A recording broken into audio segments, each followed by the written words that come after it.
Vi befinner oss mitt ute på Karibiska havet. Vi har seglat ungefär 400 sjömil sedan vi lämnade Martinique och befinner oss i höjd med ABC-öarna, snart i alla fall. Ja, och det har gått 4 dygn, vi är inne på dygn 5 nu och det har varit ganska tufft. Mest för psyket skulle jag vilja säga. Och vi ska dela med oss av hela den här resan fram tills där vi befinner oss idag, så det blir lite live. Så häng med i det här avsnittet så ni inte missar något. Så tar vi det från början.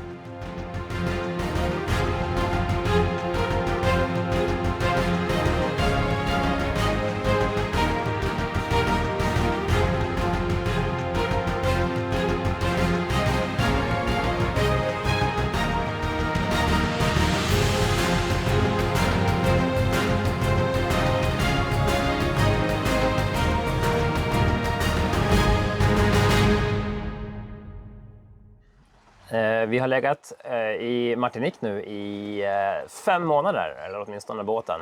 Vi kanske har varit i drygt 3 månader i alla fall i Martinique sen vi kom i början på december.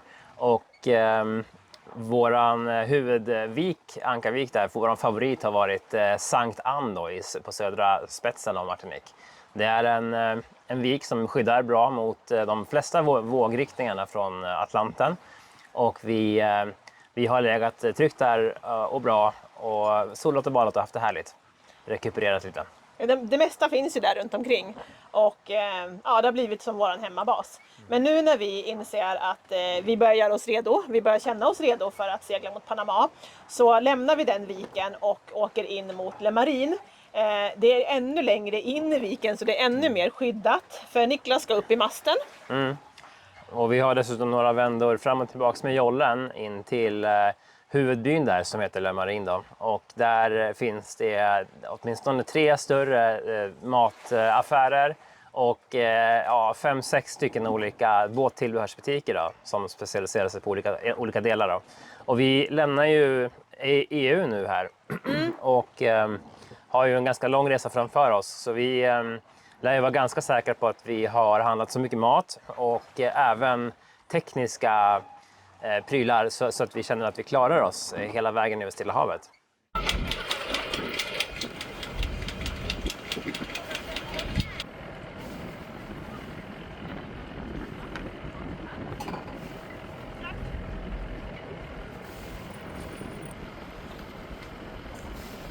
Vi ska till Panama! Panama!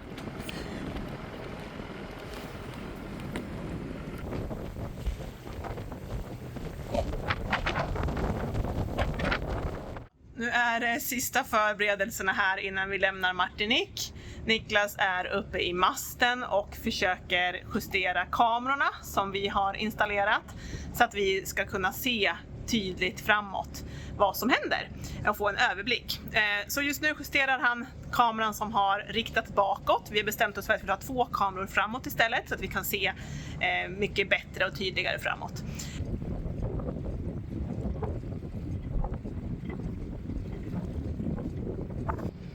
Nu ser man vad Niklas ser från masttoppen.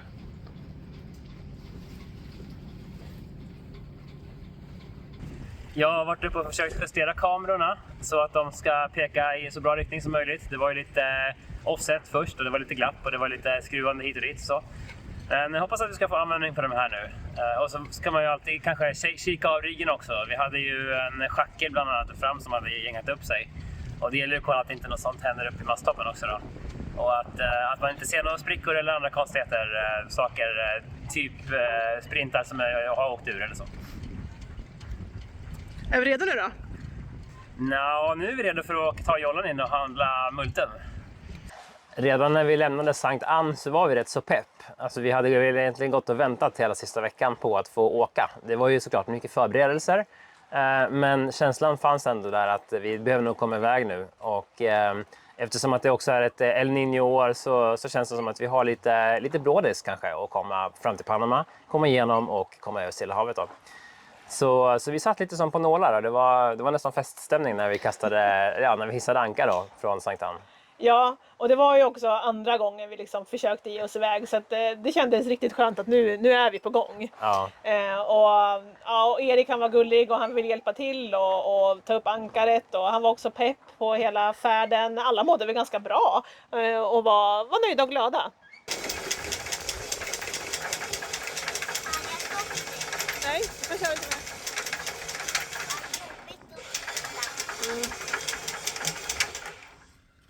Hej då Martinet! Nu åker vi vart då? Till Panama. Ja! Och seglen är uppe. Woho! Och Erik är redo. Ja. Det tar 8 dygn tror vi. Vi får se. Vi ska säga hej då till både Le Marine här där vi har legat och sen här lite längre ut så har vi Sankt Ann, vår ankringsvik. Kanske inte, men vi håller faktiskt på att stoppa med ett fartyg. Håller vi på att krocka med ett fartyg? Ja, Ja, för att hålla mamma. jag ser fartyget där. Men tror du vi krockar eller tror du pappa kan styra? Pappa, krossa inte på det fartyget. Sväng dit då. Ja, det finns ju olika sätt att transportera sin segelbåt. Man kan ju ha den som last på ett större fartyg eller så kan man transportera den själv med vinden så som vi gör. Vi föredrar det här. Och nu är vi på väg mot Panama. Vi tror att det tar kanske 8 dagar att segla från Martinique till Panama. Var du taggade? Kanske inte, men ser ni att den där gula båten är framför oss? Vi har en gul båt framför oss, vi måste hålla utkik för den. Helt rätt Erik. Ja. Det är bra att vi har en spejare här fram. Och vi har väl förberett så mycket vi kan. Ja, nu tror jag, så här redo har vi aldrig varit förut. Nej. Nej, vad säger du? Ska vi ta upp båten? Ändå? Ja, vi kan ta upp den då. Den kan få köra oss till någon Stilla havsö. Ja, ska vi höra vad de tar? Vi har inte betalt kanalavgiften än va? Nej, kanske en flaska rom. Tror du det räcker? Kanske, man vet aldrig. De är ju holländare, de vill säkert ha något annat. Ja, en öl. Måste du kurskorrigera? Kom 10 grader styrbord på mitt kommando. Klara? Färdiga? Och kör! Kolla, nu svänger båten. Ja, för jag får så där. Mm. Nej, det ska vara för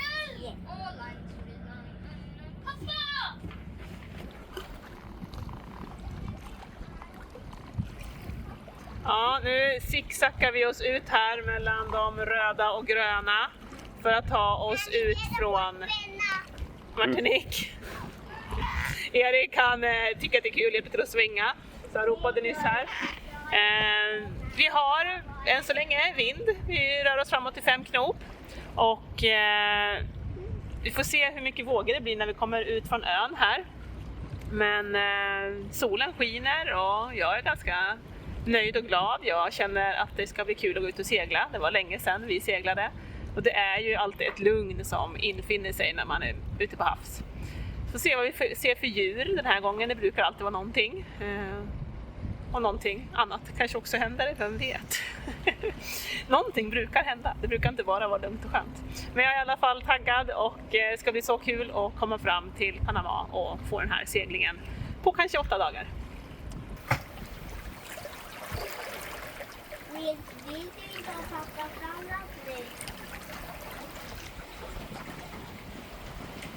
Ja, jag har förberett mat för de första dagarna här. Vi är förberedda på det värsta. Blir det sjösjuka så vill man ju inte... Ja, kan gå. Blir det sjösjuka så vill man ju inte stå där nere och laga mat allt för mycket. Så idag blir det pastasallad med kyckling till lunch. Har också lite köttfärssås och spaghetti och vi har lite korv och potatismos och vi har lite diverse vi kan göra. Några dagar här. Och så har vi quinoa. Quinoa, ja. Nu är vi på väg. Hur känns det då? Ja. Mm. Vi var förberedda på en sjösjuka. Det är vi alltid. De 2 första dygnen brukar vara värst. Och en del av förberedelserna var ju liksom att sjöstuva, fixa ordning mat så att vi har allting färdigt så att vi inte ska behöva göra någonting ifall att det blir höga vågor. Det är en strategi som funkar ganska bra hittills. Ja. Så vi vet ju efter att 2 dygn så då är vi okej. Då har vi sjöben och så klarar vi oss och kan stå där nere en stund och hålla på. Så vi lämnar Martinique och har väl en 5-6 knop fart, seglar ut därifrån, härligt. Och solen skiner och jag lägger mig på däck och bara njuter. Hej, det är första dagen här nu över Karibiska havet och det är magiskt. Jag har tagit med mig en fällstol här och ligger på däck. Vi har ungefär 5-6 knop framåt. Vi har hittat strömmen tror vi, så att vi har hamnat i liksom strömfåran så vi får lite hjälp framåt. Vi har inte mycket vågor, det är kanske max 1 meter. Vi har fiskelinan i och hoppas på det bästa. Vi kände av lite smått sjösjuka i början, Erik var lite illamående. Han har somnat nu och vi andra, vi mår bra. Jag mår väldigt, väldigt bra. Ni får se här hur härligt det är.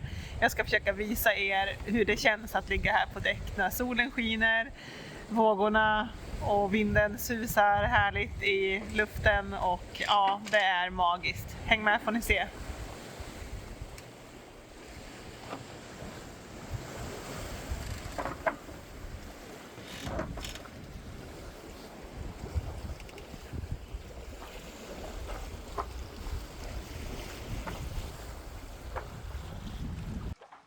Ja, en dag senare så blir det en radikal förändring i vindläget. Windy hade ju lovat oss en prognos på kanske mellan 5 till 9 meter per sekund egentligen över hela havet. Men som sagt, redan dag 2 då, så får vi erfara vindar på kanske 3 till 4 meter per sekund istället. Och det är kanske inte så lätt att förstå vad det innebär, men problemet är ju att havet är ju fullt med vågor, alldeles oavsett om det blåser eller inte. De här vågorna tycks ju då komma ifrån sunden då, i alla fall primärt, mellan Martinique och Saint Lucia och alla de här öarna som ligger som ett pärlband då, i att man kommer till Karibien. Och alla de här sunden, de blir liksom våggeneratorer som skapar vågor från olika håll då. Så det blev väldigt stökigt. Och sen stundtals så blev det bra och platt, men så kom de här stökiga vågorna tillbaka igen. Och kombinerat då med att det inte blåser tillräckligt mycket för att fylla upp seglarna, så har man en rätt tuff tid. Ja, det var... Alltså man klarar ju några timmar att hålla på, men när man håller på ganska många timmar och finjustera och försöker liksom dels att den andra ska kunna sova när vi är nattpass och dels att inte båten ska gå sönder. För när du håller på och slår så här i seglen så är det ju lätt att någonting kan gå sönder. Det behövs liksom inte kraftiga vindar för det. Nej. Utan slagen räcker ju. Så att vi är lite så här konstant oroliga för att någonting ska gå sönder och är på helspänn. Det skakar ordentligt i båten när seglet flaxar så, och när det så att säga, när det tar stopp, när det får vind då, så då blir det riktigt hårda smällar. Och då är risken att antingen riggen eller seglet eller speedboomen eller någonting annat som är kritiskt för oss går sönder, och då kommer vi ha det riktigt, riktigt jobbigt. Och mitt i det här, kommer du ihåg det? Då tyckte du att du såg någonting som kom ner från riggen. Det kan ha varit en fågel så här i efterhand, men du såg ju någonting och bara så här, det är något som håller på att gå sönder, riggen fallerar. Ja, det var tufft psykologiskt, ja absolut, verkligen. Hur har vi det här då? Ja, vi seglar till Panama. Jag vet inte om vi seglar säkert mycket, men vi ligger och flyter. Ja, det är lite lätta vindar va? Ja. Ja. Vi är väl 2,5 knop och då har vi med ström. Så att problemet är att man ligger och rullar och seglarna bara slår. Så det här är ju inte ideala förhållanden. Vi skulle vilja haft ett par meter per sekund till. Men, så det går väl bra. Men det skulle väl dröja ända till imorgon kväll innan det skulle blåsa 6 meter per sekund igen. Så att, vi väntar väl med spänning.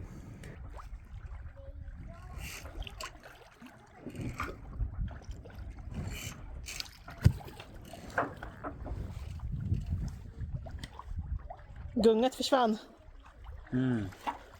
Det gjorde det. Och ska det vara så här så går det väl helt okej. Men innan så var det liksom 1 meter choppvågor och det är inte så kul. Den här dyningen, den kan man leva med. Då rullar vi bara lite behagligt sådär. Så det är jättestor skillnad. Speciellt eftersom att när det blåser så lite så fyller inte seglet riktigt. Är det snart dags för middag då? Ja, men precis. Kocken måste gå ner och koka ris. Vad blir det då till riset? Svartpepparkyckling. Sojasås. Sött och gott. Och kock nummer 2 har hjälpt till med att hacka grönsaker. Ja. Precis, hon är alltid så duktig. Förbereder allting. Så kommer jag bara ner och trollar färdigt. Det är bra med samarbeten. Inte bara på YouTube. Ja, så det blev ju en ganska bra slut här på dag 2 ändå. Ja, som sagt, det här kan man leva med. Ja, jag håller med dig. Det där gunget var inte sådär superroligt, men nu är det ju ganska nice. Mm. Kvällssol, lite fågelkvitter. Ja, Hoppas de inte bajsar på oss. Nej, de är väl här och jagar fisk i de här Sargassumöarna som vi driver förbi.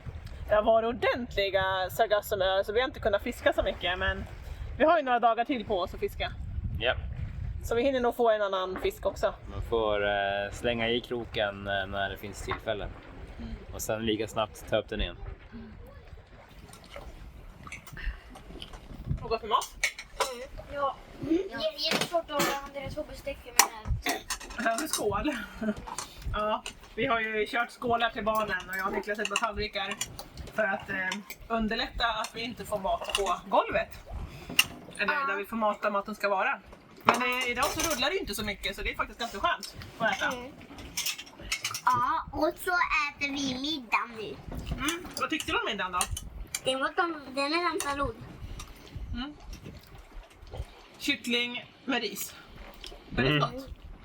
Det smakar alltid gott med mat på havet nästan. När man inte är sjukt. Men alltså, det är mycket som är gott. Ungefär som när man är ute i skogen. Och... Ja, fast inte kyckling med ris och timjansås, men kyckling och ris med paprika och tortilla. Någon slags kinagryta. Just det. Svartpepparsås. Er favorit är väl med timjansås då, men det här är ju ganska gott med. Det är många favoriter. Och efter maten då så tar vi kväll. Vad ska ni göra då? Kolla på film, vad mysigt. Harry Potter 1. Och Erik ska kolla på Kalle Anka som är väldigt roligt. Och kanske att du och jag, Niklas, får en liten filmkväll också. Ja, men vet. Kanske. Nu när det är lugnt så är man ju lite så här att man faktiskt kan tänka sig att sitta och titta på en skärm. Men vi brukar inte vilja det, så vi har aldrig gjort det, du och jag. Men kanske att det blir premiär ikväll. Jag stoppar in en flaska bubbel i kylen också. Trevligt. Alldeles för sent. Jag tror man får lite vatten. Lite vatten. Vilken vattenflaska är din då? Det står E där. Ja, men då kör vi vidare då. Ny dag imorgon då. Ny dag imorgon. Då uppdaterar vi er längs med vägen. Ja, då är vi inne på dygn 3 av vår segling från Karibien till Panama. Och vi snittar väl 2 knop här och har gjort senaste dygnet. Jag fick väl min första ordentliga dipp här på morgonkvisten. Det bara fladdra i seglen. Jag försökte justera så mycket jag kan. Men vi har ju ingen lättvindsbåt och inget lättvindsegel. Så att det var inte så lätt. Ett tag var jag på väg rakt söderut. Och ja, det tar på krafterna att liksom inte få fart framåt och bara det här fladdret. Det är en annan typ av frustration och en annan typ av segling. När vi seglade över Atlanten så hade vi kanske lite väl mycket fart ibland och det var ju jobbigt på sitt sätt också. Det här är jobbigt på andra sätt, men det är också härligt. Alltså jag försöker komma ihåg det. Jag har legat uppe på däck och solat. Jag har tagit ett dopp i havet. För vi kan faktiskt göra det nu när det inte är så höga vågor och inte blåser så förskräckligt mycket. Men ja, 2 knop, det tar sin tid om vi ska göra den här farten fram till Panama. Men vi hoppas för att vi får lite mer vind snart. Nu har så här på dag 5 då, vinden kommer tillbaks igen lite grann. Vi har väl kanske 5 meter per sekund bakifrån och det är jättestor skillnad på det. Därför nu fyller seglet nästan hela tiden. Det slår bara någon gång då och då. När det kommer tvärvågor som gör att vi rullar till ordentligt. Och nu har vi ju faktiskt också då strömmen med oss. Det är också en faktor som har varit avgörande. För vi såg ju på prognosen att det ska blåsa 6-9 meter per sekund. Och i vissa ställen kanske vi har en knops motström. Men det gör inte så mycket för vi kommer ändå liksom kunna ta oss igenom det. Men när det nu blev så att det blev mindre vind. Strömmen är fortfarande kvar. Så låt säga att vi har 2 meter per sekund eller tar oss fram i 2 knop och så har vi en knop motströms. Det påverkar ganska mycket. Så nu har vi istället medströms då. Strömmarna går liksom inte bara i samma riktning som vinden hela tiden, utan det finns strömfåror och det finns även motströmmar då som bildas. Och som Malin sa här, så blåser det ordentligt så behöver vi inte bry oss så mycket om vi har en knop i motström ibland, för då får vi en knop med ström senare. Men vi tittar ju mycket på fart över grund här, eftersom att vi använder GPSens logg då, alltså GPSens fartgivare. Och helt plötsligt så var vi nere på en knop. Och så hade vi tappat bort oss lite grann, så vi var inne i ett motströmsområde som vi hade glidit in i under natten. Och det är inte helt lätt att hålla koll på de här sakerna, eftersom att vi inte kör internet hela tiden heller. Nej, för de här prognoserna som vi pratar om då, de har vi via internet och vi försöker inte ha det på så ofta. Så att morgon och kväll kanske. Så när vi checkar in så ser ju vi att vi har ju hamnat i ett helt fel område där det är motströms från liksom 2 håll. Det är 2 cirklar som går runt, så det skapar ordentlig motström för oss. Så vad gör vi då? Ja, då när vi gör en knop framåt över grund så att säga, på riktigt, mot målet, så då känner man ju att det här kommer ta 40 dygn. Det är inte bra. Så självklart vet vi ju att det inte kommer fortsätta så i all oändlighet. Men ligger man med en knops framdrift i en sån här strömfåra, de är ganska stora, det kan ju vara 50-60 sjömil. Så är det ju liksom inte aktuellt egentligen. Så vi startar motorn och blåser på i 3-4 timmar. Gör 20 sjömil i alla fall, så vi kommer ur det värsta. Och hoppas också på då självklart att få lite mer vind sen framåt kvällen. Oftast blåser det mer på kvällen och natten än det gör på dagarna. Och vi har råd med 4 timmar motorgång, det är inga problem överhuvudtaget. Vi har väl med oss diesel så vi klarar kanske 2 dygn. Men det är inte så att vi vill hålla på och köra motor. Dels för att det går diesel, men sen också för att vi inte mår så bra av motorljudet. Nej, frågan är hur mycket vi klarar. Ja. Sen mådde vi inte så bra av flaxet i seglarna heller, så att man får liksom väva in det ena med det andra. Men Erik kom ju direkt upp när vi körde igång motorn och bara nej, som luktar. Han tycker inte om diesellukten, så att vi har seglare i familjen. Självklart så som seglare här så är man ju i händerna på naturen. Och vi vet ju att det finns dåliga dagar och det finns bra dagar. Men det är ändå tufft för psyket när man kommer ut och tror att man ska få ha bra vind. Och sen så bara tvärmojnar det och så ligger man och bara rullar och slår med seglarna. Det är tungt psykologiskt.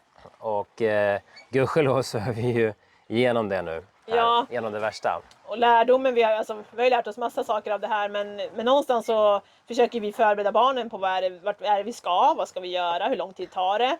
Vi pratar om hur många sjömil där, men vi råkade också slänga ur oss att det tar kanske 8-9 dagar. Vilket det nu visar sig att det inte kommer göra, utan det kommer ta betydligt längre än så. Och det var liksom lite tufft för oss alla såklart. Så det är väl också en lärdom att vi kanske inte ska prata dagar, och det är väl så här Stilla havet, vi har ju sagt 30 dagar. Jag hoppas inte barnen har hört det, för nu får vi börja säga någonting annat. Men Ja, det är ju ingen som vet. Så när man ger sig på en sån här resa så blir det blir. Och det kan vara ganska svårt att hantera. Även för oss som har en viss vana. Och det är inte så att vi har mat så vi klarar oss, vi har vatten så vi klarar oss, vi har liksom allt. Men någonstans så ställer man in sig på någonting, och man kanske vill ställa in sig på hur lång tid kommer det att ta, så att man också liksom kan räkna ner och mentalt klara av en sån här lång strapats. Just nu så rör vi oss väl mellan 4 och 5 knop i alla fall. Och då känns det okej. Då kan man ändå jobba med det. Men en knop på motström och man vet inte ens om man har kommit ut i huvudfåran än, så kan det bli vad som helst.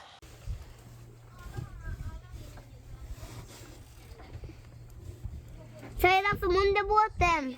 Vad säger du? Är det Sargassum? Ja, under båten är jag. Nu är det inte redan mer. Det där kan ha kommit in i våtmeken.